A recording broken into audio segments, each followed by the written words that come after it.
بسم اللہ الرحمن الرحیم۔ ایک بھائی نے پوچھا ہے کہ جب ہم گھر میں داخل ہوں تو ہمیں کیا پڑھنا چاہیے، ایسی کون سی دعا ہے کہ جو ہم پڑھیں اس پر عمل کریں،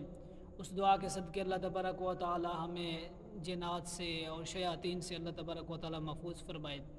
تو میرے بھائیوں، مسلم شریف کے اندر نبی کریم صلی اللہ علیہ وآلہ وسلم نے خود ارشاد فرمایا، حدیث نمبر 2018 ہے، جس کا مفہوم بنتا ہے، آپ نے ارشاد فرمایا کہ جب اپنے گھر کے اندر داخل ہو نا تو اللہ تبارک و تعالیٰ کا نام لے لو، مطلب اللہ تبارک و تعالیٰ کا ذکر کر لو۔ اس کے کرنے سے کیا ہوگا کہ آپ کے گھر کے اندر جو جن ہوں گے یا جو آپ کے گھر کے اندر شیاطین ہوں گے وہ سارے کے سارے چلے جائیں گے۔ وہ ایک دوسرے کو، جو ان کا سردار ہے وہ کہتا ہے کہ چلو یہاں سے اب چلتے ہیں، یہاں اللہ تبارک و تعالیٰ کا ذکر ہو رہا ہے، یہاں ہمارا کھانا پینا اور سونا اب ہم پر حرام ہو چکا ہے۔ اور بھائی نے پوچھا کہ ہمیں پڑھنا کیا چاہیے،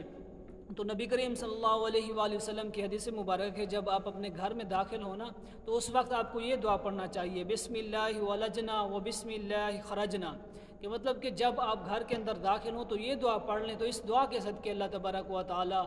آپ کو